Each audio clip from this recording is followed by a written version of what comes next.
국토교육부에서 그 지구단위 계획구역에 관한 학습이 진행되고 있고요. 자, 이번 시간은 그 앞 시간에 계속 이어서 지구단위 계획구역을 지정할 수 있는 대상을 공부할 수 있도록 그렇게 준비합니다. 자, 이번 교재는 260페이지 왼쪽 하단에 보시면 나와 있습니다. 네. 자, 지구단위 계획구역을 지정할 수 있는 대상 크게 세 가지로 구분해서 정리합니다. 도시지정 안에서 지구단위 계획구역을 지정해서 개발할 수 있는 곳, 즉 임의적 지정 대상이 있고요. 그 임의적 지정 대상 가운데서 그 일정한 요건이 들어가면은 반드시 지구단위 계획구역을 지정해서 개발하고 관리를 해야 돼요. 즉 의무적 지정 대상, 필수적 지정 대상으로 나눠지게 됩니다. 여기까지 설명된 거죠. 자, 지구단위 계획구역을 의무적으로 지정해야 될 대상, 정태기는 10년, 신호기는 30만. 이것도 정태기는 10년에 넣고 정태기가 무엇인지 모르면 안 되니까 연습을 좀 많이 하셔야 됩니다. 네. 정비구역과 택지개발지구에서 시행되는 사업 완료 후 10년이 경과된 지역이에요. 근데 이걸 잠깐만요. 택지개발지로 지정 고시된 후 10년이 경과된 지역은 지구단위 계획구역을 지정하여야 한다. 옮겼습니까? X예요. 그러니까 택지개발지구 지정 고시 후 10년이 경과된 지역이 아니고요. 택지개발지구 지정해놓고 거기서 사업이 완료된 후 택지개발 사업이 완료된 후 10년이 경과된 지역이야. 그러니까 여러분은 이 근성으로 외우면은 외워놓고 답을 못 찾는단 말이야. 택지개발지구 지정 고시 후 10년이 경과된 지역하면 틀려요. 택지개발지구나 정비구역과 택지개발지구에서 시행되는 사업 완료 후 10년이 경과된 지역이에요. 정비구역 지정 고시 후 10년이 경과된 지역은 그렇게 하면 틀린다니까. 정비구역에서 시행되는 사업 완료 후 몇 년, 10년 경과된 지역이라니까. 좀 정확하게 하세요. 그 다음에 시가 와초등구역과 공원으로 묶여있다가 해제된 지역은 임의적 지정 대상이지만 그 시가 와초등구역과 공원으로 묶여있다가 해제된 지역 중 면적 규모가 30만 제곱미터 이상이면은 임의적 지정 대상이 필수적 지정 대상으로 바뀌는 거예요. 그 다음에 녹지지역에서 주상공으로 용도지역이 변경된 지역은 지구단위 계획구역의 임의적 지정 대상이지만 녹지지역에서 주상공으로 변경된 지역 면적 규모가 30만 제곱미터 이상이면은 의무적 지정 대상으로 바뀌는 거잖아요. 정확하게. 그 다음에 이제 도시적 밖에 지구단위 계획을 지정할 수 있는 대상입니다. 260페이지 제일 밑에 일단 도시적 밖에 지구단위 계획구역이 지정되려면 지정되는 구역 면적 100분의 50% 이상이 어디에 포함되어야 됩니까? 계획관리지역에 해당해야 돼요. 나와 있죠? 260페이지 제일 밑에 계획관리지역 옆에 동그라미 1번 같이 봅니다. 계획관리지역에 지구단위 계획구역의 지정 면적 50% 이상이 포함되고 동그라미 1번 계획관리지역 외 지구단위 계획구역에 포함될 수 있는 나머지 용도지역은 무엇이죠? 생산관리지역과 보전관리지역에 해당해야 되고 그리고 오른쪽에 갑니다. 오른쪽에 동그라미 2번에 이 계획관리지역에 지정된 지구단위 계획구역에 아파트와 연립주택 건설계획이 포함된 경우에는 그 면적 규모가 얼마 이상이 나와야 되죠? 30만 제곱미터 이상이 되어야 된다는 거죠. 그럼 잠깐만 이 무슨 의미가 되냐면 잠깐만요. 지금 여기는 도시지역입니까? 비도시지역입니까? 비도시적. 그러니까 도시적으로 용도지역이 지정되지 않은 곳에 아파트 위주로 신도시를 개발을 하려면 최소 면적이 30만 제곱미터 이상 규모가 되어야 한다는 뜻이에요. 그 말을 바꾸게 가면은 관리적, 농림적, 자연환경보호지역, 도시적 밖에 30만 제곱미터 미만인 소규모 아파트 위주의 신도시 개발은 허용하지 않겠다 이 말이에요. 이게 원칙이 원칙. 알겠죠? 그러면은 용도지역이 도시지역이 아닌 곳에 아파트 위주로 신도시로 개발되려면 최소 면적 규모가 얼마 이상이 돼야 된다는 겁니까? 30만 제곱미터 이상을 원칙으로 한다는 거죠. 그 다음에 그 밑에 보세요. 도로 등 기반시설 설치가 가능한 지역이 되죠.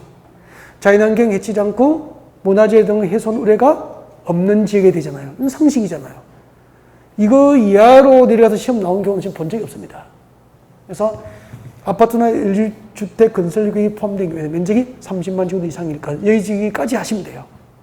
그 다음에 도시적 밖에 개발진흥지구가 지정되고 그 개발진흥지구가 신도시 개발을 위한 요건을 갖춰집니다. 그때 요건은 계획관리지역의 지구단위 계획을 지정할 수 있는 요건 2번부터 4번의 요건을 똑같이 갖춰야 돼요. 그렇게 돼 있죠. 261페이지 개발진흥지구 보세요. 개발진흥지구. 261페이지 오른쪽 하단에 개발진흥지구 찾았습니까? 개발진흥지구에 지구단위 계획이 지정되려면은 위 계획관리지구 지정 요건 동그라미 2번부터 4번의 요건에 해당하면서 다음에 용도지역이 위치해야 되는 거야. 그러면은 아까 계획관리지역에 2번부터 4번의 요건은 시험에 나오지 않는다 그랬죠, 거의. 그러면 여기도 그거 2번부터 4번은 암기를 할 필요가 없는 거잖아요. 대신에 개발진흥지구는 5개로 세분되죠. 세분된 개발진흥지구가 일정한 용도지역에 위치해야 됩니다. 그래서 지금 거기 기억번에 기억, 니은, 딕선 암기를 해야 돼요. 특히 이제 기억번을 꼭 암기하셔야 돼요. 예를 들면은 자, 개발진흥지구 가운데서 첫 번째 기억번에 보세요. 주거개발진흥지구 맞습니까? 주거개발진흥지구. 두 번, 그 뒤에 복합개발진흥지구인데 복합은 한 개입니까? 2개 이상입니까? 2개 이상인데 그 2개의 도시기능에 반드시 무엇이 포함되어야 됩니까? 주거기능이 포함되어야 돼요. 그래서 주거기능이 포함된 복합개발진흥지구, 주거개발진흥지구와 주거기능이 포함된 복합개발진흥지구와 그리고 특정개발진흥지구, 특정개발진흥지구 그럼 몇 개죠? 3개. 이 3개의 개발진흥지구는 지구단위 구역이 지정되려면 어디에 위치해야 되냐면은 어디에 위치해야 됩니까? 계획관리지역 안에 위치해야 되는 거야. 그럼 잠깐만요. 계획관리지역 안에 지정된 주거개발진흥지구는 지구단위 계획구역을 지정할 수 있다. O 믿겠습니까? O. 그러니까 주거개발진흥지구와 주거기능이 포함된 복합개발진흥지구와 특정개발진흥지구는 계획관리지역 안에 위치를 하고 있을 때만 지구단위 계획구역 지정이 가능하다 이 말이라. 이건 꼭 외우시면 돼요. 기억은 꼭 외워야 돼. 기억만. 그 다음에 니은은 참고로 하시면 돼요. 니은은 이렇게 되어 있죠. 산업유통 맞습니까? 산업유통 개발진흥지구.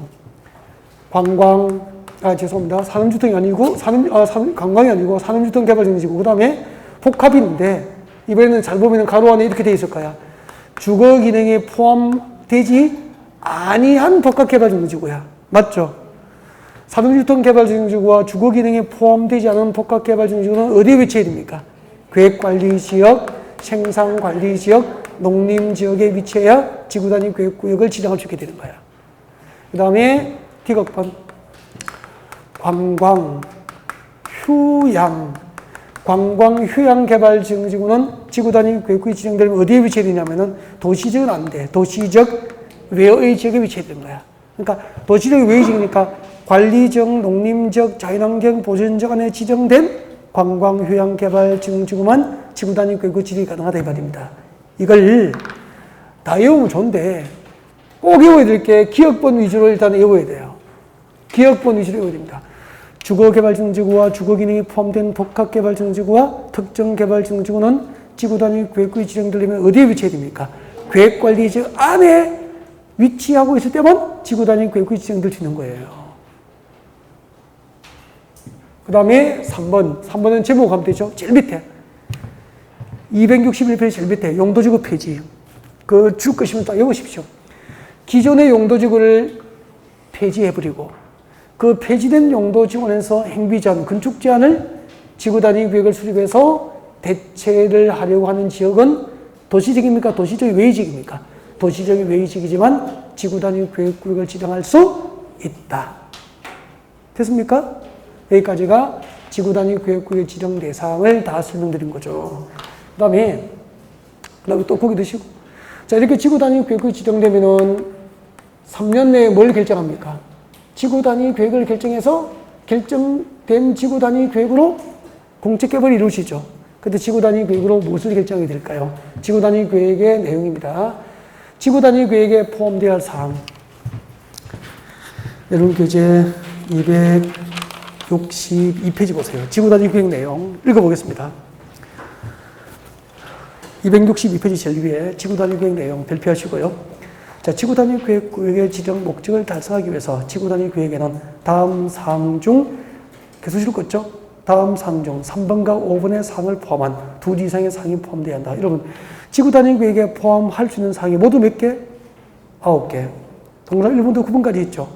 그 중에서 지구단위 계획 수립 시 반드시 의무적으로 포함되어야 할 사항은 몇 개? 2개. 몇 번? 3번, 5번 묶어요. 3번 출구쪽 기반시설 배치 규모.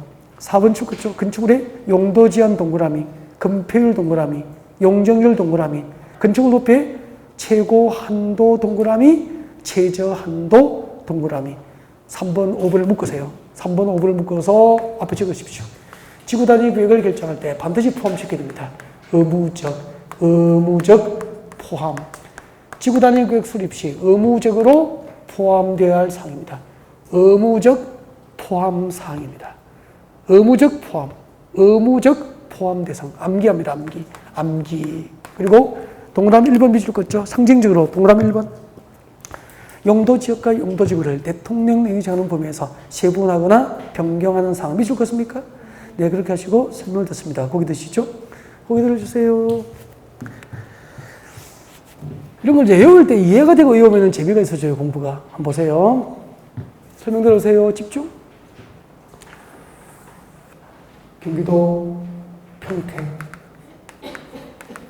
평택이고, 이곳의 용도지역이 녹지지역이에요. 용도지역이 뭐라고요? 녹지지역입니다. 녹지지역이죠. 동시에 개발자구의 그린벨트를 묻겠습니다. 그럼 봐요. 이곳의 용도지역은 뭐죠? 녹지지역. 이곳의 용도구역은 뭐죠? 개발제한구역. 이쪽으로 묶여 있는 거죠. 녹지지역으로 묶어놓고 그린벨트를 또 이쪽으로 묶어버린 거예요. 근데 평택시 녹지지역에 지정되는 그린벨트 개발제한구역이 해제가 됐습니다. 개발제한구역이 해제가 된 거죠. 해제. 이번에 개발제한구역이 해제된 지역은 평택시 관할구역 전부입니까? 그중 일부입니까? 일부. 이렇게 도시나 군 관할구역 중 일부 지역 단위를 아까 뭐라 그랬죠? 지구 단위. 그 그린벨트가 해제된 일부 지역 단위의 도시군 관리 계획을 무엇이라고 합니까? 지구 단위 계획. 지구 단위 계획을 수립하려면은 여기다 무엇을 지정해야 됩니까? 지구 단위 계획 구역 지정을 도시군 관리 계획으로 평택시에서 결정을 합니다. 한마디로 평택시 주변의 녹지지역 위에 그린벨트가 해제된 지역은 지구단위 계획구역으로 평택시에서 지구단위 계획구역을 지정하기 위한 도시군 관리 계획을 결정해서 고시한다 이 말입니다. 이렇게 그린벨트가 해제되고 지구단위 계획이 지정되면 그날부터 몇 년? 3년 안에 그 지역 단위의 도시군 관리 계획인 지구단위 계획을 공식적으로 결정해서 고시하게 돼요.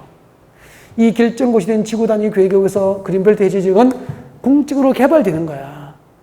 그때 그린벨트 해제 지역의 개발 계획이 시가 결정 고시한 지구단위 계획이죠. 이 지구단위 계획의 내용을 알면은 지구단위로 무엇을 결정했는지 그 내용을 알면은 이 그린벨트 해제 지역의 개발 계획을 알게 되잖아요. 그럼 개발 계획을 알고 컨설팅을 해야 되잖아.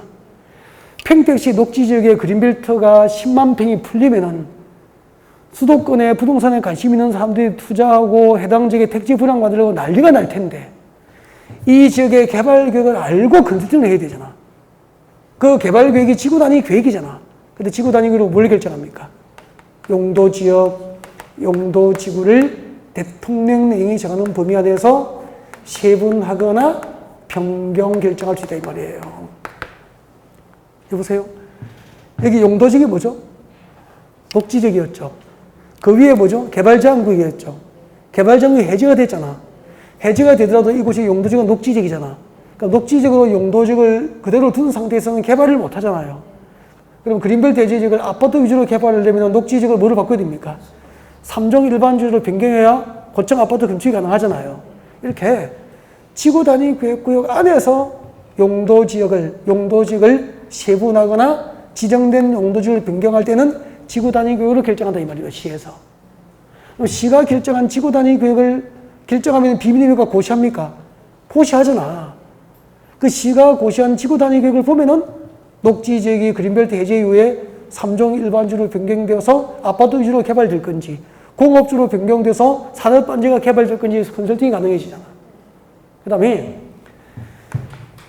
여기 이 지구 단위 계획구역에 용도지역을 3종 일반주로 변경해가지고 그러면 아파트 위주로 신도시가 건설되겠죠. 그러면 여기 무엇이 필요합니까? 도로, 공원, 녹지, 학교, 폐기물 처리 및 재활용 시설 등등 각종 기반 시설이 배치가 돼야 되잖아. 또 경전철을 넣을 건지, 지하철, 서울 같은 지하철 메트로를 연장해서 넣을 건지, 이렇게 지구 단위 계획구역 안에 어떤 기반 시설을 배치할 건지, 기반 시설 배치 규모에 관한 사항은 지구 단위 계획으로 정하게 됩니다, 시에서. 그럼 시가 결정하신 지구 단위 계획을 보면은 몇 차선 도로가 어디로 어디까지 생기든지, 주차장은 어디에 들어오는지, 지하철역은 어디에 들어오는지, 초등학교는 몇 개, 중학교는 몇 개 들어오는지 다 알게 되는 거잖아요. 그 다음에 이 블록에서 택지를 분양받으면은 이 지구 단위 계획구역 안에서 건축법상 어떤 용도의 건축을 허용할 건지, 건축물의 용도 제한, 집 지을 때 건폐율, 용적률은 몇 % 허용할 건지, 건축물 높이의 최고 한도는 몇 층까지 허용되고 최저 한도는 몇 층 이상으로 지어야 되는지, 건축물 높이의 최고 한도, 최저 한도 이런 것을 지구 단위 계획을 정하게 되는 거예요. 그때 시가 결정하는 지구 단위 계획에 반드시 포함되어 있는 게 이거죠. 기반시설 배치 규모, 건축물의 용도 제한, 건폐율, 용적률, 건축물 높이의 최고 한도, 최저 한도에 관한 사항은 반드시 지구 단위 계획 결정 내용에 포함을 하여야 한다. 지구 단위 계획 수립 시 의무적 포함사항, 기반시설 배치 규모, 건축물의 용도 제한, 건폐율, 용적률, 건축물 높이의 최고 한도, 최저 한도. 그 밑에 건축물의 배치 형태, 색채 이런 것은 의무적 포함사항이 아니잖아요. 환경관리계획, 교통처리계획 등은 지구 단위 계획 수립 시 의무적 포함사항이 아니죠. 그래서 의무적 포함사항도 암기를 하셔야 되는 거죠. 다음에 저 좀 볼까요? 자, 이렇게 이제 지구 단위 계획구역이 지정되면은 대부분 그 결정구시 된 지구 단위 계획에 의해서 보존됩니까? 개발됩니까? 개발이 되잖아. 개발되려면 규제를 강화합니까? 완화해줘야 됩니까? 완화를 해줘요. 그래서 우리 이 도시적의 지구 단위 계획이 지정되면은 일정한 요건을 갖추면은 이제 건폐율, 용적률, 높이 제한 등이 완화가 돼요. 그 중에서 대표적인 것들이 출제가 많이 되는데 여기는 요약집이니까 그중 일부만 소개를 하고 있는 거예요. 그래서 이 지구 단위 계획에서 건폐율, 용적률 등 완화에 관한 사항은 요약집에서 끝나야 됩니까? 기본수를 반드시 보셔야 됩니까? 기본수를 보시면은 3, 4월에 강의할 때 밑줄 끄드리고 체크된 부분을 정리하시면 돼요.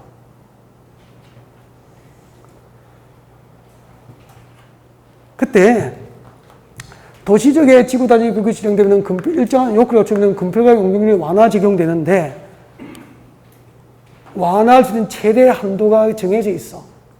해당 용도 지역과 용도 지구에 적용해야 될 건폐율은 150%, 1.5배까지 맥시멈이 있습니다. 용적률은 200% 이하 부분에서 완화 적용이 이루어지게 되는 거예요. 그 다음에 도시적 밖에도 봐요. 계획관리지역과 개발진흥지구가 신도시 개발 요건을 갖추면은 지구 단위 계획을 지정할 수 있잖아요. 지구 단위 계획이 지정되면은 신도시 개발 요건을 갖추는 계획관리지역과 개발진흥지구에서 신도시가 개발될 수 있도록 해당 용도지역과 개발진흥지구에 허용될 건폐율과 용적률을 완화해줘요. 여기도 건폐율은 150, 용적률은 200% 범위에서 완화 적용이 가능하다고. 여러분 교재 오른쪽으로 갑니다. 263페이지 5번에 봅니다. 큰 5번에 보시면은 중간에 있죠? 263페이지. 자, 지구 단위 계획에서 행비제한 완화. 읽어볼게요. 도시적 안의 지구 단위 계획에서는 용도 지역, 용도 지구의 적용될 건폐율의 150, 용적률의 200%를 초과하지 않는 부분에서 건폐율과 용적률이 완화 적용될 수 있고요. 그리고 자, 도시적 밖의 지구 단위 계획에서도 해당 용도 지역과 개발 지구에 적용될 건폐율은 150, 용적률 200% 부분에서 건폐율 용적률이 완화 적용될 수 있는데 참고해 보면은 도시 지역에서 완화 적용될 수 있는 기준 중에서 전에 요약집 안 적을 수 없으니까 두 가지를 적어두고 있죠. 여기 두 가지는 너무 중요한 거잖아. 그러니까 적어뒀겠죠. 시험에도 여러 번 나올 거예요. 읽어볼까요? 1번. 자, 도시적 안에 지구 단위 계획의 지정 목적이 다음 중 한 개 다음에는 지구 단위 계획의 지정 목적이 다음 중 한 개. 다음에 몇 개 있죠? 3개. 동그라미 합니다.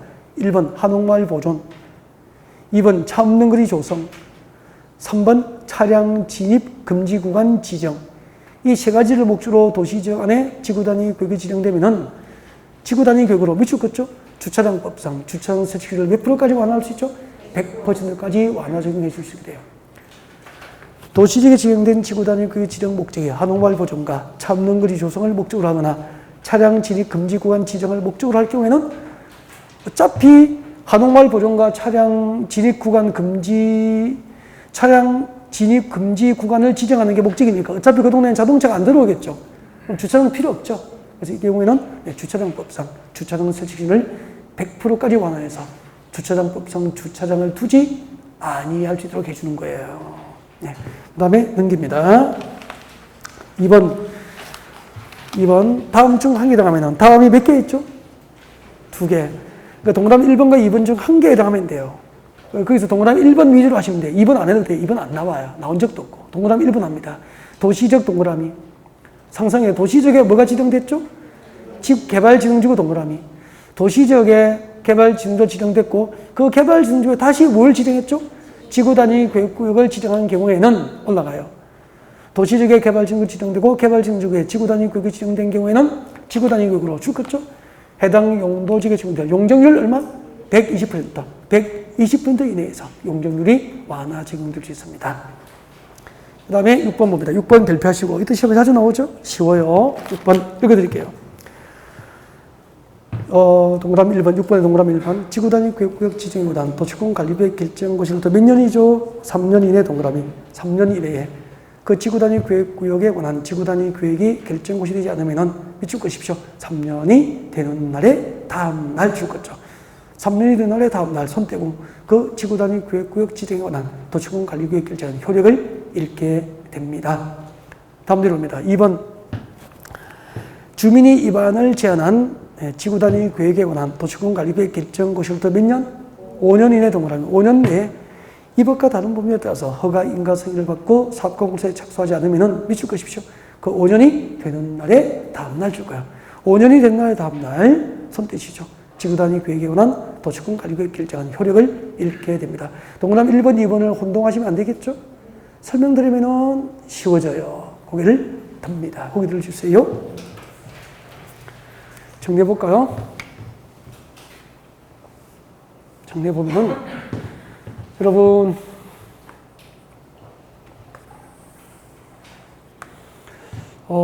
평택, 경기도 평택이에요. 녹지지역입니다. 평택시 녹지지역이에요. 이 부분은 녹지지역입니다. 녹지지역이 이만큼 주거지로 변경되면은 녹지지역에서 주거지로 변경된 지역은 지구단위 구역을 지정하여야 합니까? 할 수 있습니까? 할 수 있다. 그래서 녹지지역이 주거지로 변경되면은 여기다가 평택시에서 무엇을 지정합니까? 지구단위 계획구역 지정을 시에서 결정하여 고시합니다. 이렇게 지구단위 계획구역 지정이 결정고시면은 그 결정고시로부터 몇 년? 3년 내에 그 녹지지역이 주거지로 변경된 지역에 대해서 무엇을 결정해야 됩니까? 3년 안에 지구단위 계획을 결정해야 돼요. 지구단위 계획을 결정해서 고시를 해야 됩니다. 만약에 구역 지정 결정고시에 놓고 3년 동안 계획의 결정고시가 없으면은 그 3년이 된 날에 다음 날 지구단위 계획구역 지정할 결정고시는 이 결정고시의 효력은 법적으로 실효가 되어버려요. 알겠죠?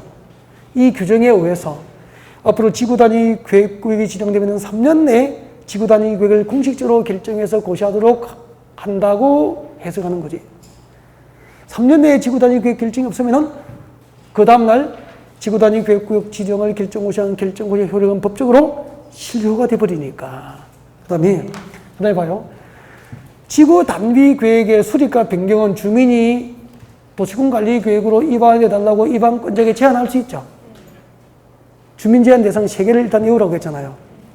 기반시설 설치, 정비, 개량, 산업유통 개발 지구 지정과 변경, 지구단위 계획 수립과 변경은 주민 제한 대상이 될 수 있잖아.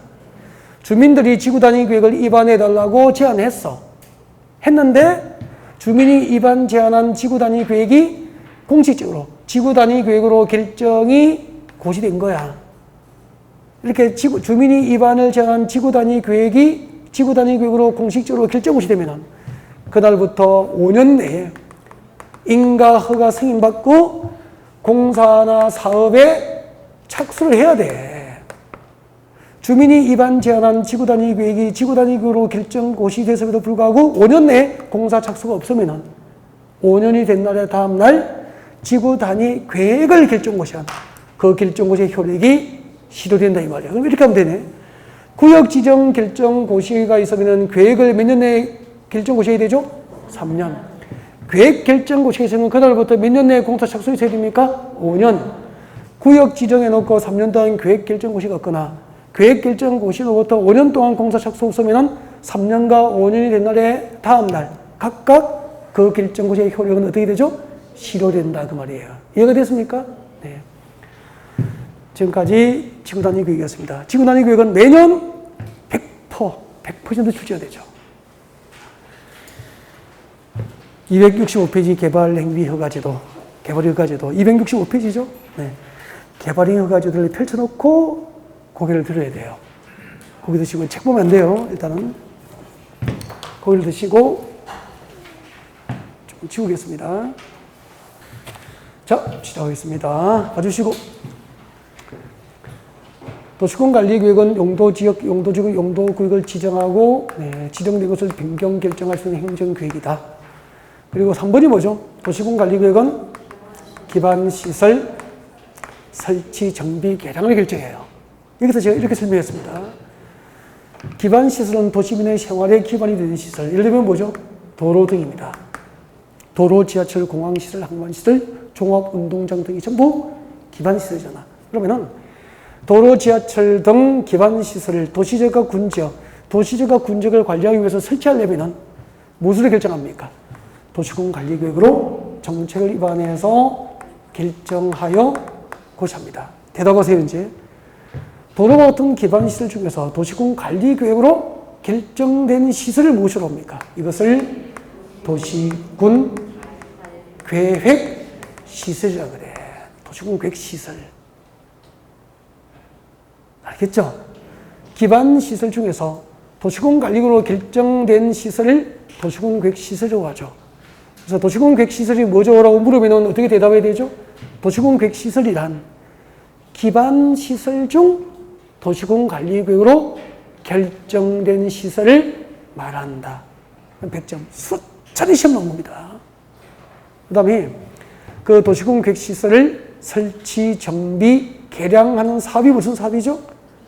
도시군계획시설 사업이 되는 거예요. 도시군계획시설 사업. 매번 설명하잖아요, 지금. 수차례 반복해가지고. 그 다음에 4번이 뭐죠? 4번이 여기 집중하세요. 교재 만지시는 분 집에서 미리 만져보고 오시라고 했죠. 도시군관리계획 4번이 뭐죠? 뭘 결정해요? 도시개발 사업을 결정합니다. 도시개발 사업. 그리고 뭘 결정하죠? 정비 사업을 결정합니다. 그러니까 이런 걸 집중하지 않고 자꾸 책장 혼자 넘기고 하다 보니까 자꾸 놓치는 게 있죠. 그럼 세 가지입니다. 도시군계획시설 사업과 도시개발 사업과 정비 사업. 이 세 가지 사업의 공통점은 도시군관리계획으로 정책을 입안하여 결정한 사업 맞죠? 도시군관리계획은 도시군계획이죠. 그래서 세 가지를 국도교육법상 무슨 사업이라고 부릅니까? 도시군계획 사업이라 그래. 국도교육법상 도시계획과 군계획으로 정책을 입안해서 결정한 사업이니까 도시군계획 사업이라고 하는 거죠. 국도교육법상 도시군계획 사업은 세 가지가 있죠. 무슨 사업이 있어요? 도시군계획시설 사업과 도시개발 사업과 정비 사업. 이걸 자꾸 나올 때마다 좀 외우라고. 이게 4년 전에 단독 출제됐잖아요. 다음 중 국도교육법상 도시군계획 사업에 해당하는 사업을 모두 고른 것은 이 세 개를 찾으면 답이죠. 근데 개발행 허가제도가 뭐냐면은 여기 연결되는 거라고. 지금 제가 마이크 들고 내려가서 개발행 허가제도가 무엇입니까? 라고 물으면은 대답을 하실 분이 대부분이잖아요. 한두 명을 제외하고, 그죠? 대부분 다 말할 수 있거든. 자, 이야기를 합니다. 소리를 내지 말고 말씀하십시오. 개발휴가제도가 뭐죠? 그거죠. 그거. 이거 지금 말을 못 하신 분은 좀 반성 좀 하시고, 좀 개발휴가 가지도 뭔지 1년 동안 공인중개사 공부하고 부동산 공부를 6개월 이상 공부하고 개발휴가 제도가 무엇인지 물어봐도 말 한마디 못하면 공부 방법이 좀 잘못된 거잖아요. 개발휴가 제도가 무엇인지 설명하려고. 여보세요? 개발행위 할 때 개발이 뭐죠? 건축이죠. 건축물의 건축이에요. 건축이에요, 건축. 건축물의 건축은 농지나 임야나 산지에 그대로 건축합니까? 대지를 조성합니까? 대지를 조성하려면은 여기 산이 있고 전박 가수는 이대로 집을 지을 수 있는 땅은 세상에 없잖아요. 그럼 이제 포크레인 대서 밀어야 될 거 아니야. 산이 높으면 그대로 둡니까? 잘라야 됩니까? 이거 뭐죠? 절토. 흙을 깎아내는 게 절토예요. 계곡이 낮으면은 절토된 흙이나 자갈바위들을 여기에 채워서 흙을 덮어주죠. 뭐라고요? 성토. 그러니까 절토, 성토, 포장 등의 방법으로 정지, 포장 등의 방법으로 토지의 그 모양을 바꾸면 뭐라고 그래요? 토지 형질 변경이라고 그래요. 토지 형질 변경. 땅을 성형하는 거예요, 성형. 높으면은 깎아내고, 낮으면은 덮어주고, 그죠? 평평하게 고르게 되고, 이게 토지 형질 변경이에요. 우리가 성형수라면 강대뼈는 깎아내고, 주름이 깊게 들어가면 보톡스 맞아서 평평하게 패고 하잖아. 절토, 성토, 화장 두께는 포장 등의 방법으로 얼굴을 바꾸면 뭐죠? 형질 변경이잖아. 그러면 봐요. 이런 개발행위를 건축물의 건축 등 개발행위를 하는 방법은 두 가지가 있어. 두 가지. 우리나라에서 건축구에 따라서 건축물을 건축하거나 토지 형질 변경하거나 공작물 설치를 하거나 등등 국토를 개발하는 방법은 두 가지가 있다. 첫 번째, 방금 배운 거. 도시군 계획 사업. 그럼 봐요. 도시군 계획 사업은 아까 세 가지죠. 도시군 계획시설 사업과 도시개발 사업과 정비사업. 이 세 가지 사업에 의해서 이 세 가지 사업은 도시계획과 군계획으로 결정된 사업이잖아요. 그럼 이 세 가지 사업에 의해서 건축물의 건축이나 형질 변경이 이루어지면 이 개발행위는 공적 개발입니까? 사적 개발입니까? 도시계획과 군계획으로 결정된 개발이니까 공적 개발이잖아. 도시계획과 군계획으로 계획을 해서 공적으로 계획적으로 개발하면 난개발과 국토 파괴가 커집니까? 최소화됩니까?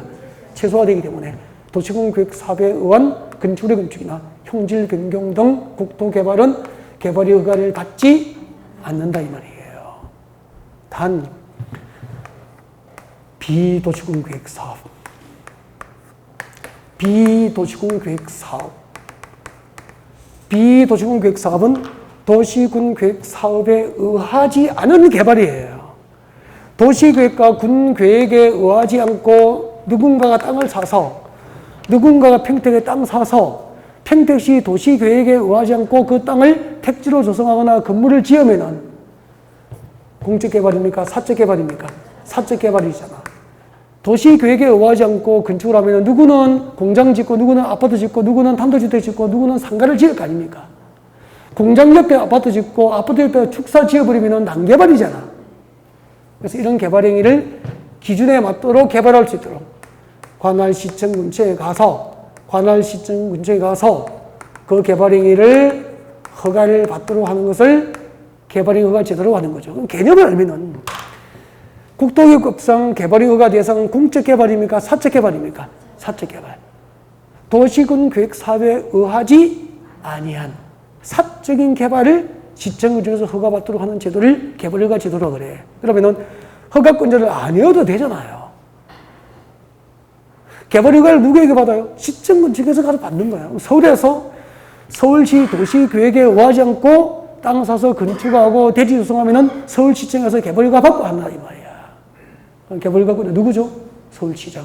인천은 인천시장. 평택은 평택시장. 강원도 평창은 평창군수. 연천은 연천군수. 그렇게 되는 거죠. 이게 개발허가 제도예요. 이제 개념이 이해됐습니까? 이걸 봐요. 말을 해볼게요. 말을. 건축물의 건축이나 토지 형질 변경 등 국토 개발 방법은 두 가지가 있다. 도시군 계획 사업에 의한 공적 개발도 있고 도시군 계획 사업에 의하지 않은 사적 개발이 있는데 도시군 계획 사업에 의하지 않은 사적 개발을 관할시청 근처에 가서 허가받게 하는 것을 개발이 허가제도로 한다 이 말입니다. 그러니까 수업 듣고 필기했는데 한 번도 연습을 안 하니까 그 다음 제 물어보면 대답을 못 하는 거잖아. 그래서 자꾸 자꾸 반복해요. 연습 좀 해보시라니까. 국도를 개발하는 방법은 두 가지가 있다. 도시군 계획 사업에 의한 공적 개발도 있고 도시군 계획 사업에 의하지 않은 사적 개발이 있는데 도시군 계획 사업에 의하지 않은 사적 개발을 관할 시청 군청에서 허가받도록 하는 것을 개발허가 제도로 한다. 그러면은 이 제도를 위해서 어떤 개발행위를 허가받는데 허가 대상 펴줘보십시오.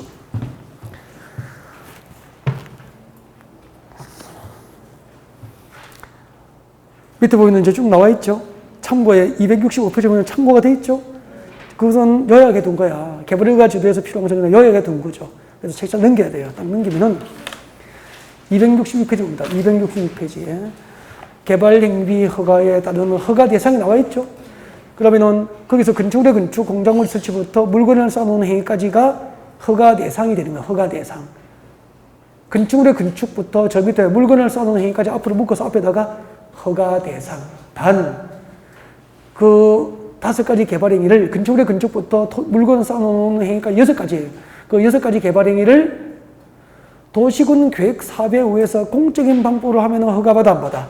안 받는데 그 6가지 개발행위를 도시군 계획 사업에 의하지 않고 사적인 방법으로 하면 관할 시청에 가서 허가를 받아야 되는 거예요.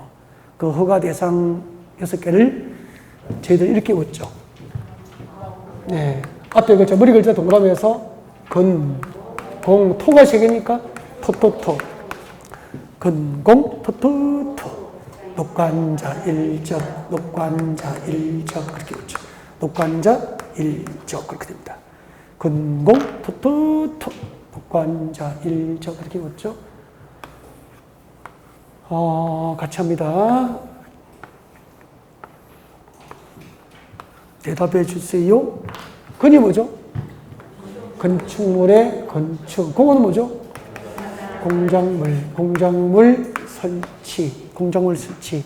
첫 번째 토가 뭐죠? 토지 형질 변경. 두 번째 토가 뭐죠? 토석의 채취. 세 번째가 뭐죠?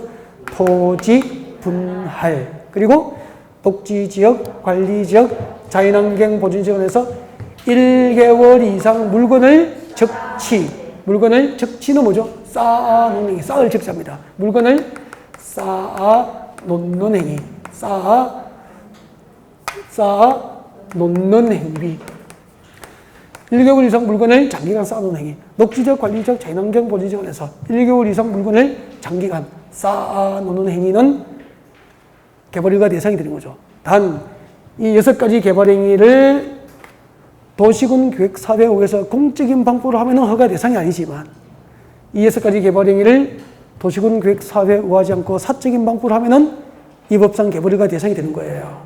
근데 이게 진짜 한 10년 전에는 제목 외우면 답 찾았어요. 요즘엔 그렇게 안 나온다는 거죠. 그러니까 지금은 근공, 터터터, 녹관자, 일정 이렇게 머리 글자 따서 가르치면 안 되는 거예요. 이거 외워서 다 못 찾습니다, 지금은. 진짜 이걸 알고 있는지 물어봐요. 그러니까 이런 거만 껍데기만 자꾸 외우고 만족하게 생각하시면 안 돼. 진짜 알아야 되니까. 이때 건축물의 건축이 뭐냐면 교재 한번 보세요. 이때 건축물의 건축은 건축법이에요, 건축법. 건축법에 따른 건축물의 건축이에요. 주택법에 따라서 주택을 건설할 수 있잖아. 배웠잖아, 이제. 단독주택 20호, 단독주택 30호, 공동주택 30세대 미만은 건축법에 따라서 건축을 하잖아요. 허가받고. 단독주택 35, 공동주택 30대 이상은 주택법상 사업계획서를 얻어서 건축을 하잖아. 그거 말고, 주택법에서 집을 짓는 거 말고, 건축법에 따라서 건축으로 건축할 때 도시군 계획 사업에 의하지 않고 건축에 따라서 건축을 건축하면은 이 법상 개발허가 대상이 된다 이 말입니다. 알겠습니까? 그러면은 도시군 계획 사업에 의하지 않더라도 주택법상 사업계획서를 받아서 건축을 한다면은 이 법상 개발허가 대상이 아닌 거야. 알겠죠? 그래서 이 법상 개발허가 대상 건축은 주택법상 사업계획서를 받고 건축이 이루어지는 게 뭡니까? 건축법상 건축허가를 받고 건축하는 게 뭡니까? 건축법상 건축허가를 받고 건축을 할 때 도시공계획사회에 의하지 않으면 이 법상 개벌이가 대상이 된다. 그렇게 들어가니까 어려워지잖아, 이제. 알겠죠? 이러면 좀 수준이 좀 있어야 돼요. 그럼 봐요. 그럼 이렇게 되잖아. 잠깐만. 건축구에 따라서 건축물을 건축하면 이 법상 도시공계획사회에 의하지 않고 이루어진다면 이 법상 개발행위 허가 대상이고 또 건축법상 뭐가 됩니까? 건축법상 건축허가 대상도 되잖아. 그죠? 근데 걱정할 필요가 없어. 건축구에 따라서 건축물을 건축할 때 건축법상 건축허가를 받으면은 국토교육법상 개발허가를 받은 것으로 본다. 의제가 되는 거야. 법적으로 간주해 주는 거야. 근데 건축구에 따라서 건축을 건축할 때 국토교육법상 개발허가 받았다고 건축법상 건축허가를 받은 것으로 보지는 않는다. 이 관계까지가 여러분이 알고 있어야 될 범위예요. 그러니까 제목만 외우면 답 찾을 수 있어? 없어? 없죠. 그럼 이걸 지금 속도가 지금 이해가 됐죠? 3일 뒤에 기억할까요? 잊어버릴까요? 잊어버리죠. 누가 이걸 잊어버릴까봐 오늘 저녁에 잠을 안 자고 잠자려고 누웠다가 갑자기 생각이 났는데 생각이 안 나면 벌떡 일어나서 다시 불 켜고 다시 한 번 더 보고 주무시는 분. 그런 분이 합격한다 이 말이에요. 잊어버리도 천하태평하게 푹 주무시면은 안 된다 이 말이에요. 그 다음에 이제 공작물 설치입니다. 공작물 설치가 뭐죠? 이게 적어뒀어요. 법에서 인공을 가하여 제작된 시설물을 설치하는 겁니다. 그럼 잠깐만요. 인공을 가하여 제작된 시설물을 설치하는 거, 그럼 봐요. 건축물도 인공을 가하여 설치하는 시설물이잖아. 건축물. 공작물도 인공을 가하여 설치된 시설물이지 자연적으로 존재하는 건 아니잖아. 둘 모두. 어떻게 구분한다 그랬죠? 인공을 가하여 제작 설치된 시설물 중에서 이게 있으면은 건축물로 보고 지붕이 없으면은 공작물로 보는 거예요. 이제 건축물과 공작물이 어떻게 다른지 알겠죠? 인공적으로 제작 설치된다는 소리도 똑같은데 지붕이 있으면은 건축법 지원을 받는 건축물이고 지붕이 없으면 공작물이 되는 거라고. 그러면 봐요. 대문, 담장, 옹벽, 굴뚝, 통신용 철탑, 그죠? 고가, 수조, 이런 것은 지붕이 있어, 없어? 없으니까 전부 공작물이라고. 여기 보세요. 제가 이런 설명을 드렸죠. 공작물이 뭐냐면 경부고속도로. 경부고속도로 차 운전하고 달리면은 대기업 광고판 봤죠? 보셨잖아요. 이 광고판은 지붕이 있어, 없어? 없잖아. 그럼 이거 광고판은 건축물인가 공작물입니까? 공작물. 내 땅이지만 이런 대기업과 계약을 해서 이런 공작물을 고속도로 주변에 설치하려면은 도시계획과 군계획으로 결정되지 않은 것은 그냥 할 수 있습니까? 개발허가 대상입니까? 개발허가 대상을 말하게 되는 거야. 그래서 공작물 설치는 예를 들면은 고속도로 주변에 고속도로 인근에 광고판이 실무에 나가면 이런 거라고, 이런 거. 그래서 공작물 설치를 이런 것으로 상상할 수 있는 능력. 이제 실무적으로도 완벽하잖아. 다음에 토지형질 변경. 가장 많은 개발이 형질 변경이죠. 우리가 그 자연 상태로 이용할 수 있는 토지는 없다고 봐야 됩니다. 그러니까 집을 짓든 농사를 짓는 농지를 만들건 대부분은 형질 변경이 수반될 수밖에 없단 말이야. 이런 땅을 평평하게 고르기 위해서 절토하고 성토하고 정지하고 포장하는 등의 방법으로 토지의 그 모양을 바꾸면 뭐죠? 토지 형질 변경. 절토, 성토, 정지, 포장 등의 방법으로 땅의 그 모양을 바꾸거나, 그러면 우리 지나가다가 포크레인이나 불도저로 땅을 밀고 있으면 전부 형질 변경 공사가 이루어지고 있는 거라고. 그 형질 변경할 때 도시군 계획 사업에 의해서 이루어지는 허가 대상이 아니지만 도시군 계획 사업에 의하지 않고 땅 주인이 사적인 방법으로 포크레인 불러서 공사하면 전부 개발허가 대상이 되는데 단 예외가 있어. 절토되거나 성토되는 부분의 이 높이나 깊이가 얼마라고 그랬죠? 50cm 이하는 큰 개발입니까? 경미합니까? 경미하니까 허가를 안 받고 할 수 있는 거죠. 그러면은 그 절토되거나 성토되는 부분의 높이나 깊이가 50cm 이상인 형질 변경은 전부 도시군계획사업에 의하지 않은 것은 개발행위 허가 대상이 되고요. 허가 안 받으면 전부 고발하면 돼요. 전화 한 통을 끊습니다. 전부 전과자 만들어버리죠. 허가 대상 개발행위를 허가받지 않고 개발행위 하면은 3년 이하의 징역에서 3천만 원 이하의 벌금이니까 징역이든 벌금이든 전부 형법상 형벌로 처벌받기 때문에 전과자가 되는 거 맞잖아요. 별로 무서워하지 않으시네. 그 다음에 이제 토속 채취. 토속 채취는 흙이나 자갈, 모래, 바위를 채취하는 거죠. 그러면은 서해 앞바다에 그 모래 채취소를 사서 모래를 채취하는 것도 그냥 합니까? 개발허가 받아야 됩니까? 토속 채취에 대한 허가 받아야 됩니다. 그리고 한강에다가 덤프트럭 세워서 자갈 채취 못 하는 거죠. 허가 없이는 손 못 대요. 이런 것은. 그 다음에 토지 분할. 토지를 분할할 때 개발허가 대상이 자세히 보면은 3개가 있어. 녹지적, 관리적, 농림적, 자연환경 물리적. 녹관 농전에서 인간화 허가 없이 행하는 토지 분할. 건축급상 분할 제한 면적 미만으로 행하는 토지 분할. 이렇게 해서 한 3가지가 나와 있을 겁니다. 이런 것은 암기를 아직까지는 안 해도 돼요. 이거 뭐 암기 못해서 시험 안 되는 경우도 없습니다.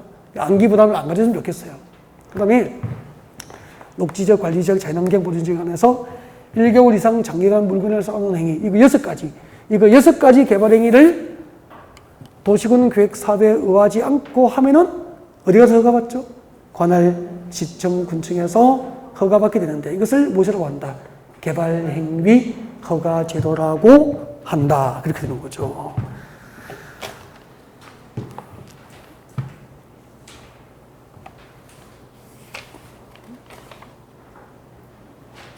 책장을 넘겨보세요. 268페이지. 268페이지 4번에 봅니다. 4번. 허가받은 사항에 경미한 변경이라고 나와 있습니까? 별표예요. 밑줄 긋죠? 개발허가 사항을 변경하는 경우, 변경 동그라미. 밑줄 끄시면서 개발행위 허가받은 사항을 변경하는 경우에도 변경 동그라미. 뭘 받죠? 변경에 관하여 허가를 받아야 한다. 밑에 적어요. 원칙이요, 원칙. 허가상 변경은 이미 변경입니까? 변경 허가를 받아야 됩니까? 변경 허가를 받고 변경하는 게 원칙인데 다음 중 한 개 해당하면은 네, 그 사실을 허가권자에게 뭐 하면 되죠? 통지하면 돼, 통지.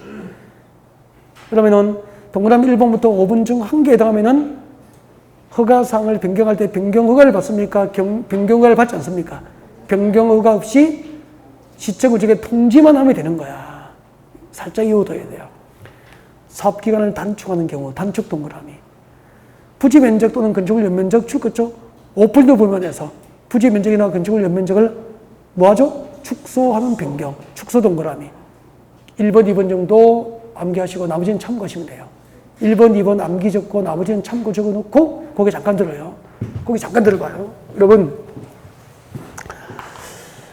이 땅을 봐요. 이 땅을 여러분이 택지로 조성하려고, 대지 조성하려고 개발허가를 받았어요. 허가받은 면적이 2만 제곱미터를 허가받았죠. 허가받은 면적이 2만 제곱미터를 허가받았는데 이 사업 면적이 2만 제곱미터죠. 근데 공사를 하다 보니까 땅이 너무 많아. 2만 제곱미터까지는 택지가 필요 없을 것 같다. 그럼 면적을 줄일 수 있는 거잖아. 그죠? 그러니까 사업 면적을 오픈도 부면에서 축소 변경하면은 변경을 받아 안 받아? 사업 면적 오픈도 부면에서 축소 변경은 변경을 안 받는 거야. 근데 2만 제곱미터 허가 받아놓고 2만 5천 제곱미터를 개발해버리면은 허가받은 사항이 확대 변경됐죠. 이런 것은 변경에 관하여 다시 개발 허가를 똑같이 받아야 되는 거야. 변경 허가를 받아야 되는 거야. 그래서 확대입니까? 축소입니까? 축소 변경은 변경을 받지 않는 거야. 그 다음에 내가 2만 제곱미터의 땅을 개발행위를 하겠소라고 허가받아 놓고 그때 허가받은 기간이 있어. 이 공사를 2년 내에 끝나겠소. 허가받은 기간이 몇 년이죠? 2년 내에 공사를 마치기로 하고 허가받은 거야. 주민들이 근데 2년 동안 공사를 못 마친 거야. 못 마치고 3년 동안 공사를 하고 있으면 주민들이 고발하면은 허가받은 기간에 허가를 못했죠? 그러면 3년 동안 공사를 연장을 내려면은 허가 사항이 그대로입니까? 변경됩니까? 변경되잖아요. 이것도 변경을 받아야 된다고. 단 2년 동안 허가를 받아놓고 열심히 주야로 열심히 공사를 하고 1년 6개월 만에 공사가 끝난 거야. 사업기간이 단축됐습니까? 연장됐습니까? 단축됐어. 이런 것은 변경을 받지 않는 거야. 그래서 축소 변경, 단축 변경은 변경을 받지 않는다 이 말이야. 반대로 사업 면적이 확대 변경되거나 사업기간이 단축이 아니고 연장되는 변경은 변경허가를 받아야 한다 이 말이야. 무슨 말인지 알겠죠? 단축 변경, 축소 변경은 변경을 허가받지 않는다라고 기억하면 되는 거야. 이게 이제 축소 자리에 연장, 확대, 단축에 연장이 들어가면은 오몇 씁니까? X. 근데 수험시험 봐요. 사업 면적 5% 범위 안에서 확대 변경은 변경을 받지 않는다. 그럼 오몇 씁니까? X잖아. 5% 범위 안에서 축소 변경은 변경을 받지 않는다. 확대는 받아야 되죠? 근데 보통 수험시험은 5자만 맞으면 답을 찍어버리는 거야. 뒤에 확대, 축소를 안 보는 거죠. 그럼 또 틀리잖아. 그래서 나는 충분히 합격하겠다라고 맞는 개수가 대충 헤아려 보니까 자신에게 정답 체크한 게 15개, 22개인데 나와서 채점하면은 14개밖에 안 맞는 거야. 그런 경우가 무지하게 많은 거란 말이야. 그래서 이 소소한 것들을 꼼꼼하게 챙겨줘야 된단 말이야. 그래야 실수를 줄여야, 그죠? 실력이 좋아도 실수하면 안 되니까 일단 얘기를 해놓고 좀 쉬었다가 또 마무리하죠.